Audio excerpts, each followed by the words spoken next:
Why did the most obedient carriage horses in the Lowcountry never bite, never kick, never spook? Until the night their master whispered, "Gentle now." And why did they only go for the people who believed they owned everything? On the evening of September 3rd, 1858, the lanterns at Blackwater Hall burned so bright that the wet oaks looked gilded. Music drifted across the carriage circle. Silver flashed in servant hands. Women in pale silk stepped down into the warm South Carolina dark, smiling as if the world had been made exactly for them. And 200 yards away, in the long brick stable by the marsh, a man named Isaiah Reed ran a brush down the neck of a bay gelding with the same calm he had shown every morning for 7 years. No one in Beaufort District feared Isaiah Reed. That was the first mistake. They admired him. They trusted him. They pointed visitors toward him with that smug satisfaction wealthy families reserved for their finest possessions. If a horse was nervous, Isaiah could settle it.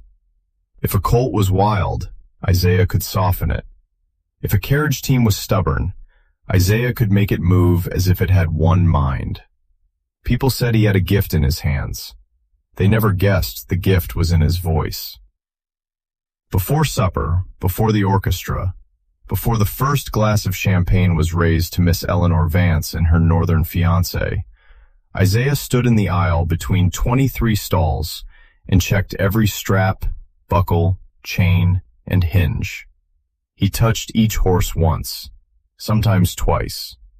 He whispered to them with such tenderness that a stable boy later said it sounded like prayer. It was not prayer. It was rehearsal. The horses of Blackwater Hall were famous across the Lowcountry for one reason. They never broke discipline. Not during storms, not around gunfire, not in crowded carriage lines. Men bragged about that.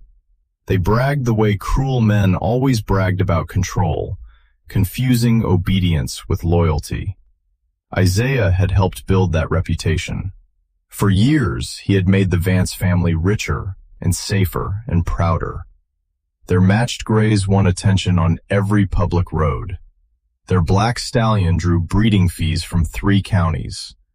Their carriage teams moved so smoothly over shell paths and muddy approaches that guests talked about the estate's elegance long after leaving. And every compliment tightened the same invisible knot, because Isaiah understood something his owners did not. A horse does not need to love you to learn your language. It only needs repetition, reward, tone, timing, and patience deeper than fear. He had learned patience young. Sold first in Savannah at 11. Sold again near Augusta after his mother disappeared into another trader's ledger. Sold a third time when a planter's debts swallowed half a household. By the time Isaiah arrived at Blackwater Hall in the spring of 1851, chained beside 2 mules and a carpenter's bench, he had already mastered the most useful survival skill in the South, being harmless. Mr. Gideon Vance bought him before open bidding even began, not because he saw a man, because he saw value. Isaiah had broad hands, a straight back, and the still gaze of someone who noticed everything. The trader said he could quiet a horse just by standing near it. Gideon Vance liked that. Blackwater bred carriage teams, road horses, and one line of racers. A man who could turn temper into profit was worth paying for. So Isaiah became head groom. He was given a narrow cabin by the stable yard, better boots than the field hands, and the illusion of trust. He rose before dawn, mixed feed himself, checked gums, hooves, joints, breathing, worked each horse through exercise before the household was fully awake, and while currycomb scraped coat and sweat darkened leather, he spoke. At first it was instinct, then it became method. Certain phrases calmed one horse faster than touch. Certain sounds sharpened another. A low vowel meant hold. A soft, falling rhythm meant wait. A phrase spoken with warmth could hide a command hard as iron. By the second year, Isaiah was no longer merely handling horses. He was building a language inside them. The strange part was how easy it became, how invisible. Men heard affection and saw nothing else. Easy girl. That's right. Beautiful thing. Gentle now. They thought kindness had no teeth. Then, in the middle of all that polished order, Lena came to Blackwater Hall, and everything Isaiah had taught himself to bury began to wake. Lena arrived in July of 1854, under a rain-black sky, seated in the back of an estate wagon with one trunk, one torn shawl, and wrists rubbed raw from iron. She had been purchased in Charleston to replace a housemaid dismissed for stealing laudanum. That was the official story. The true one moved through the quarters by night. She had been born free in Wilmington, kidnapped at 17, paperwork forged, name twisted, life erased. By the time she reached Blackwater Hall, she had survived 6 years of being told memory was useless. Isaiah met her the way enslaved people often met the most important person in their lives. Briefly, cautiously, without the right to seem interested. He saw her crossing the rear yard with Mrs. Vance's traveling cases in both hands. Her face gave away nothing, but her eyes, alert, measuring, almost offended by the very architecture of ownership, told him she was still holding on to some private ledger of what had been taken. Weeks passed before they spoke alone. A pump at dusk, a shared loaf, one sentence about rain, one about horses, one about the foolishness of white people who believed silence meant emptiness. That was enough. They married the next spring with permission granted like charity. Mr. Vance smiled through it. Mrs. Vance called it settling. A Bible was produced. Promises were made. Everyone pretended a union blessed by the people who owned both bodies was a kind act. But that little cabin by the stable changed after Lena entered it. For the first time in years, Isaiah stopped imagining revenge as a distant shape with no date attached. Because Lena did not speak like someone waiting to endure. She spoke like someone keeping score. At night, she told him what freedom had felt like, buying ribbon with her own money, hearing church bells as invitation rather than command, walking to market without a pass in her pocket. Those details did something dangerous inside him. They turned rage into comparison, comparison into clarity. Lena also noticed things. Who drank too much? Who gambled? Which guest hated which neighbor? When creditors wrote. When Gideon Vance's son Julian came home flushed from losing money in Charleston and took it out on anyone close enough to strike. Blackwater Hall looked invincible from the river road. Inside, it was rotting in the careful way grand houses rot, beneath polish, beneath manners, beneath imported china and rehearsed hospitality. Gideon Vance had sunk money into new docks and speculative shipping. His wife numbed herself with medicine. Their daughter's engagement to the son of a rice broker from Georgetown was less romance than rescue. Isaiah heard all of this because people rarely lower their voices around the man holding their horses. He refined his work in the stable with the same care Lena used in the main house. He trained the Vance teams to stop on a hush, turn on a murmur, lean into leather at a phrase that sounded like praise. Then he added new layers. Command buried inside affection, a surge command, a hold command, a refuse all others command. He never rushed it. That was the brilliance of it. Nothing about the horses looked wrong. They were calmer than ever. Visitors called them saintly. One colonel laughed that Isaiah could probably teach them to dance a cotillion. Isaiah smiled because the truth was worse. By 1857, every horse in the main stable recognized his voice above anyone else's. Not just because he fed them, not just because he exercised them, because he had made himself the center of consequence. Relief came through him. Pressure came through him. Permission came through him. Horses understand power quickly. Then came August of 1858. The weather was heavy. The marsh smelled of brine and rot, and the household began preparing for Eleanor's engagement supper, the event that would gather planters, brokers, judges, and their polished sons in one place. Lena saw the guest list before anyone else in the quarters did. 19 households, dozens of horses, late departure, confusion guaranteed. She told Isaiah only 2 words while folding linen in the passage behind the dining room. Big enough. He gave no sign he heard, but that night, lying awake in the cabin, he stared at the rafters and understood that for the first time, the scale matched the years. Then, 12 days before the supper, Julian Vance killed Lena. Not with a gun, not with a knife.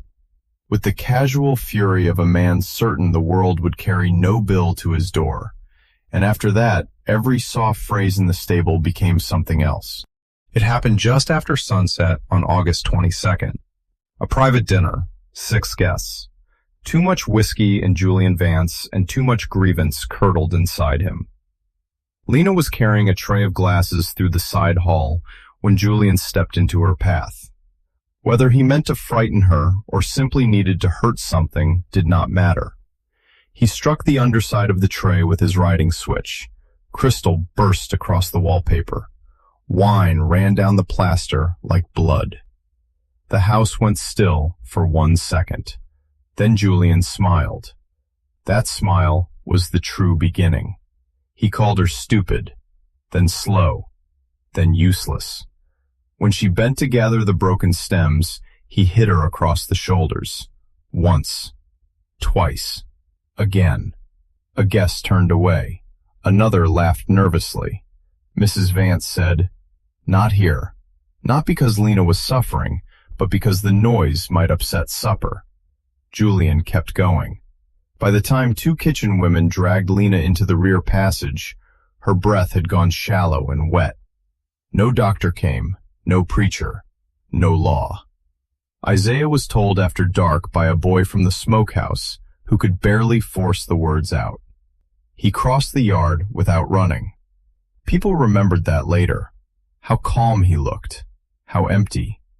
Inside the quarters, Lena lay on a pallet with one side of her face swollen beyond recognition. One of her hands was curled inward, as if still trying to protect herself. Isaiah knelt beside her for a very long time. No tears, no sound. Just one hand on the blanket near her ankle, as though touch itself might still mean something.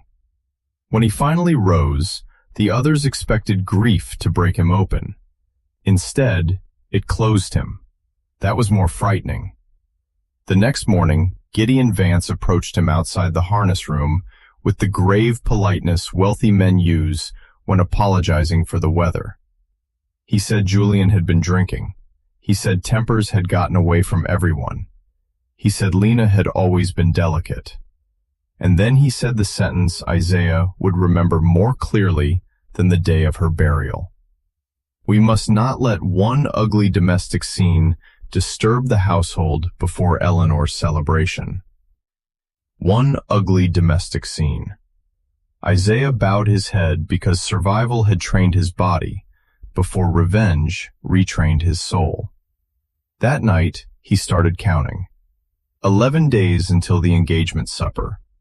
11 days to convert years of hidden training into a single event no one could cleanly explain. He changed the routine in ways only he could see. Nothing dramatic, no visible cruelty, no sudden agitation in daylight. He simply reopened old doors in the horses' minds. The black stallion, Moses, was reminded how good it felt to strike forward through restraint. A pair of chestnut carriage mares learned to hold back tension until the final cue, rather than spill it early. 3 visiting stalls were cleared and arranged so outside teams could be tethered close enough to the Blackwater horses to catch the same emotional current when the yard erupted. His genius was not that he made horses angry. Any fool can frighten an animal. His genius was sequence. Wait. Accept the bit. Stand steady under lantern light. Ignore music. Ignore laughter. Ignore wheels. Then, when the voice comes, the one voice that has governed food, comfort, movement, release, become the thing hidden under obedience. He walked the carriage circle at dawn and dusk, measuring distances.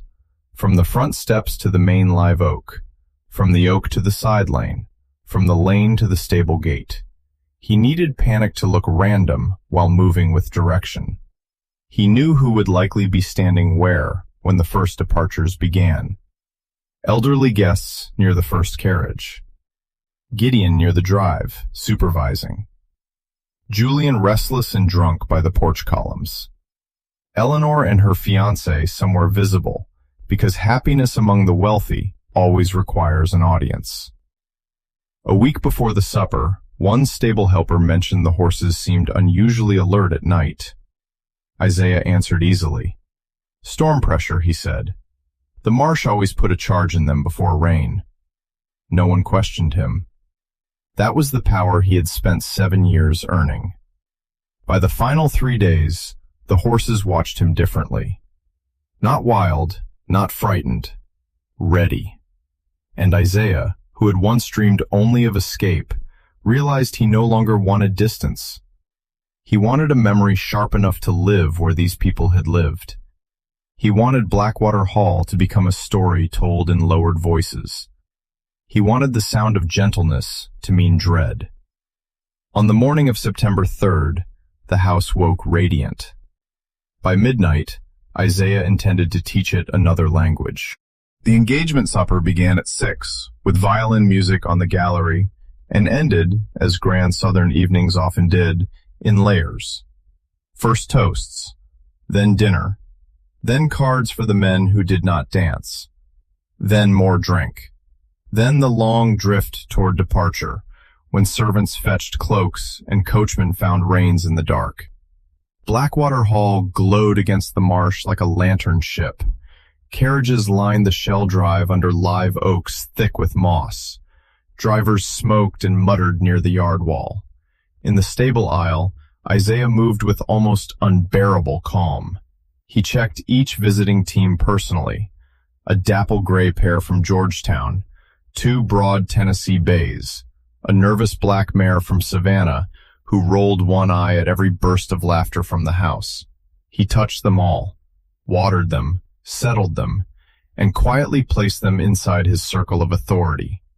That was the twist none of the guests could have imagined. The danger was no longer limited to the Vance horses. For one night, every elegant arrival had surrendered its engine of escape to the same pair of hands. Inside, Julian Vance was already drunk enough to lean on furniture. Isaiah saw him through the stable yard window once, laughing too hard, one hand slung around a guest's shoulder, alive in the lazy certainty that his crimes had evaporated like spilled liquor. For the first time in 11 days, Isaiah felt something hot and immediate rise in him. Not rage, impatience. He buried it. Impatience ruins good work, so he waited. At 11:30, the first departure was called. An older judge and his wife from Colleton County. Their carriage was brought around under torchlight, the chestnut pair standing so still they looked painted. The guests descended the steps. Footmen tucked blankets around knees. The judge complained about the damp. Everything looked ordinary. Isaiah stood just beyond the ring of light, one hand resting on the post of the fence. When the driver gathered the reins and clicked his tongue, Isaiah spoke in the same warm, low cadence he had used thousands of times. Gentle now. The chestnuts went up together, not in fear, in decision. Harness chains snapped taut. The judge's wife screamed once as the carriage lunged sideways and slammed into the oak at the edge of the drive. The driver disappeared under one wheel. One horse came down striking. The other twisted and kicked backward through wood and glass. Music stopped inside the house. For one heartbeat, no one moved. Then the night split open. Guests rushed to the gallery, servants scattered. Someone shouted snake, someone shouted fire, someone shouted for Isaiah. He did move then, but not to save them. He moved closer. A second carriage was already waiting.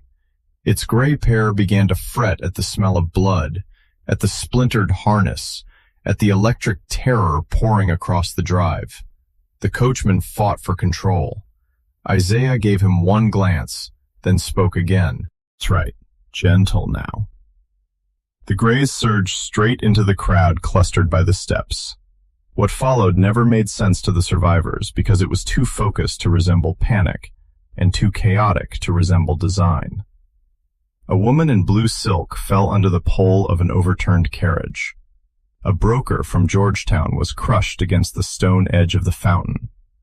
One horse bit through a man's sleeve and dragged him by the forearm through broken lantern glass.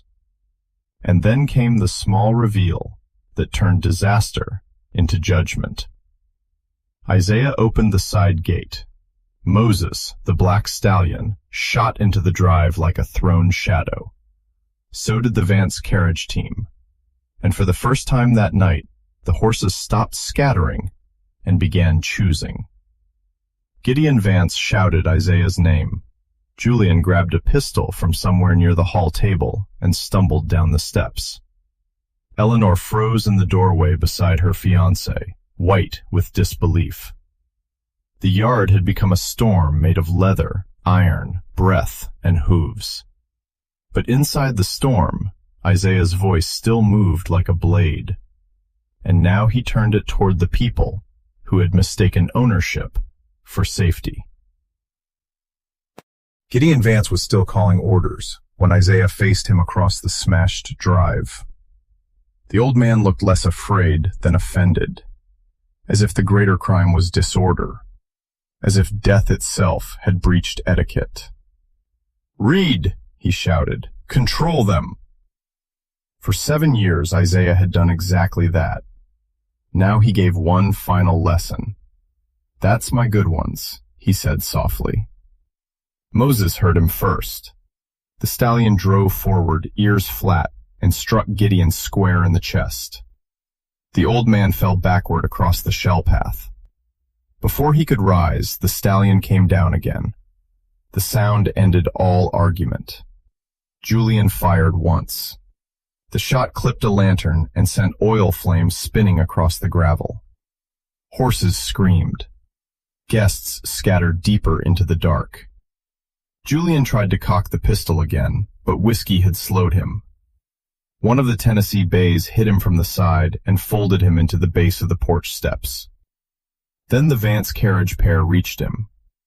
No one could later say which blow killed him, only that he had time to understand he was not being rescued. Eleanor and her fiancé made it to a carriage that still stood upright. For a second, it seemed possible they might escape. Then the nervous black mare from Savannah, the one Isaiah had soothed hours earlier, threw herself sideways into the shafts. The vehicle tipped. Eleanor vanished beneath silk, wheel, and screaming wood. Around them, the great families of the district discovered how quickly status dissolves when animals stop honoring it. A judge lost his footing in mud and did not rise. A banker trying to scale the fountain wall was dragged down by his own coat. 2 coachmen from other estates survived only because Isaiah cut through the chaos with a counter-command that sent the nearest horses veering away. That mattered. This was not blind slaughter. It was selection. The violence lasted less than half an hour, long enough to ruin lineages, long enough to stain every version of the story that followed. When Isaiah finally spoke the release phrase, the yard changed almost instantly. Not peaceful, never peaceful, but emptied of purpose. Horses stood trembling in broken tack, sides heaving, nostrils bright with foam and blood. Lantern fire crackled in an overturned carriage. Somewhere near the azaleas, a woman was still calling her husband's name to a body that no longer answered. Isaiah walked through the wreckage without hurry, past shattered spokes, past a crushed bouquet near the gallery steps, past Gideon Vance, who no longer owned anything. He stopped once in the side passage where Lena had fallen 11 days earlier. The floor had been scrubbed. The house had continued. That insult had been part of it too. The speed with which the powerful expect pain to disappear if they order enough water carried over it. The sheriff came near dawn, then deputies, then questions layered over panic. Why had they gone after some and not others? Had thunder frightened them? Fire? Snakes? Bad feed? The official answer changed with the speaker, but every version shared one necessity. No one wanted the truth. Because the truth was larger than one dead family. If an enslaved groom could spend years hiding intention inside obedience, if gentleness itself could be weaponized under the noses of people who believed themselves born to command, then the whole architecture of mastery was weaker than it looked. Isaiah was questioned until noon. He lowered his eyes, spoke carefully, said the horses had never behaved that way before, said perhaps the lantern fire had spread panic, said he had tried to help. In the confusion, with the dead still being counted and estates already arguing over inheritance, his answers were accepted because they had to be. 2 weeks later, before Blackwater Hall could be fully inventoried, Isaiah disappeared. Some said he slipped north through Charleston. Some said fishermen carried him through the marsh channels by night. A later rumor placed him in Philadelphia under another name, working in a Quaker stable where no one asked how a man learned so much about silence. The records never proved it, but the story lived. Among white families, it survived as an unfortunate horror involving spooked horses. Among black families, it traveled differently, as a warning, as a legend, as proof that patience is not surrender just because it is quiet. Years later, men still repeated the strangest detail in uneasy voices. Not the number of dead, not the ruined engagement, not the blood on the carriage circle. The whisper, the softness of it, the way the horses had waited for words that sounded like mercy, and the way mercy, in the end, chose its own riders.